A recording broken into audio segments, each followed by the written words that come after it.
Welcome, welcome, come on in. The show's about to begin. Grab your seat and feel the nostalgia grow. Sit tight, relax, and enjoy the ride. We're so glad you're here. Let's go. It's time for Let's Play with AppleMatt.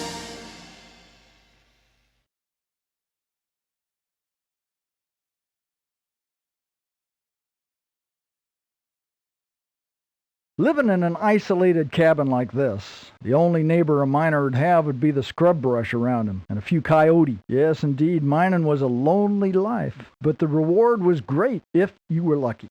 Folks came from all over the West to take a chance on the Tombstone silver lode. Wyatt Earp was in Dodge City when he heard about Tombstone. He collected his brothers, and they went to Tombstone with around $20,000 to invest, although no one is sure where they got the money.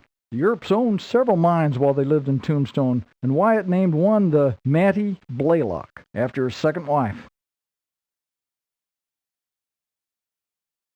This here is a prickly pear cactus, or beaver tail. Cacti like this were edible, so we just might be looking at a part of a miner's lunch. Some folks peeled the skin from the outside of the prickly pear, coated the fleshy inside with batter, then fried the cactus in lard. Other folks ate the bright red flowers that grew on the cactus each spring. You know, people weren't the only ones that ate the prickly pear. Cowboys were known to burn the needles off and use them to feed the cattle.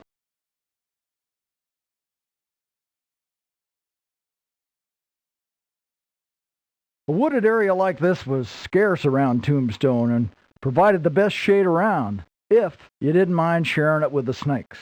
The tallest tree here is a cottonwood, named for the downy white cotton that covered it in the spring. It was also called the hanging tree in the Old West, because its branches were sturdy and you could always find one when you needed to string someone up, but didn't have time to find yourself a proper gallows set up. Wyatt Earp might have found cottonwood trees handy when he traveled the territory as Deputy U.S. Marshal. This wooded area also has mesquite and creosote trees. Mesquite roots were burned for fuel in the Old West because they were almost as hard as coal, and creosote's antiseptic leaves were thought to be a remedy for stomachache.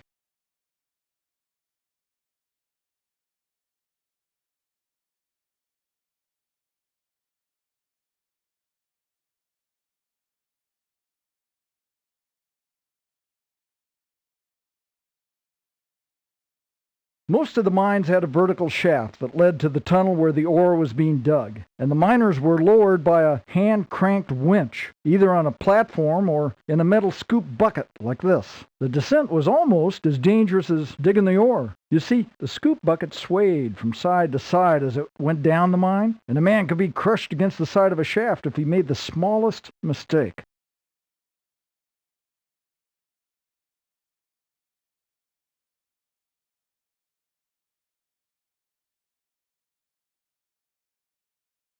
Carts like this one carried the ore along tracks built in the mine tunnels, pulled by donkeys and mine mules. These animals lived grim lives underground, but then man's life in the mine was almost as grim as his animals, because a miner worked by candlelight or kerosene lamp in temperatures that rose to 150 degrees Fahrenheit. The air was stale, and the damp tunnels were no larger than they needed to be for digging. Tunnels collapsed. Methane gas was released from the rocks as the miners dug and exploded when it met the open flames. At the end of the day, if a man survived, he smelled like the mule who pulled his ore cart, and both of them were covered with dirt and sweat.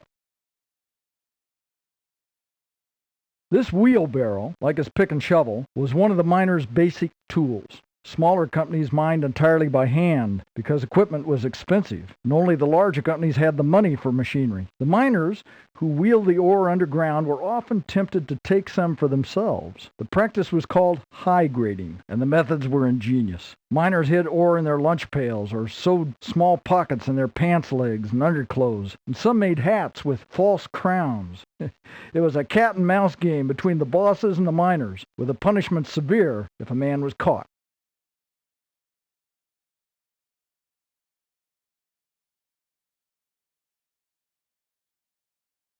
This here thing that's turned on its side was probably part of a water pump. Water was a real problem in the mines of the Old West, and the problem increased the deeper the shaft was sunk. This often meant flooding, which caused the closure of many a mine before the silver in its load was played out.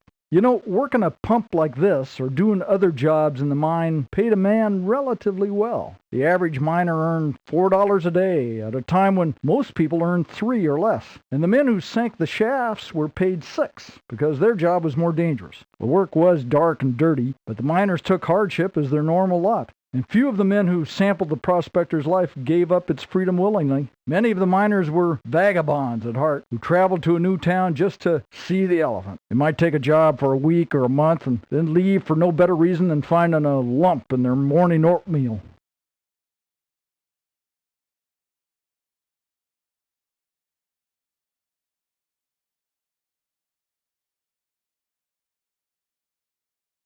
The shootout at the OK Corral was basically a showdown between two ways of life. That of the cowboy, which was the Clantons and the McLaurys, and that of the town-dwelling professional gambler, which was the Earps and Doc Holliday. The two clans had been nurturing their rivalry for months. It began with turf battles over a set of stage robberies. That ignited an escalating war of accusations, challenges, and threats. It all came to a head on October the 26th, 1881, when the Earp brothers and Doc Holliday tried to disarm the Clantons and the McLaurys on Fremont Street near Tombstone's OK Corral. What they got instead was one last fatal confrontation. The gunfire began and ended in less than a minute. When the smoke had cleared, this much was apparent. Wyatt Earp and his brother Morgan had killed Frank McLaury. Morgan had also taken down Billy Clanton, and Doc Holliday had finished off Tom McLaury. Ike Clanton, his friend Billy Claiborne, and Frank McLaury's horse had all turned tail and run. Morgan Earp, Virgil Earp, and Doc Holliday were all wounded, but Wyatt Earp emerged unscathed. And this dark-eyed man, who had rarely been seen to cock a trigger, passed into legend as one of the fastest and finest shots in the West. Here's the OK Corral, site of the famous shootout. Well, not quite. Actually, that took place down the block over on Fremont Street. When you're an old codger like me, you get a little picky about accuracy.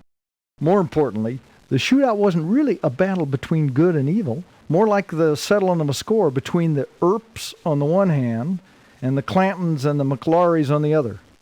The basic problem was old Tombstone just wasn't big enough for both those clans. That score got partially settled here on October the 26th, 1881. The revenge killings went on for months, and before long, folk from both camps had either left town or left this earth. Ain't no one left but you and me and these ghosts. Why don't you look around, partner?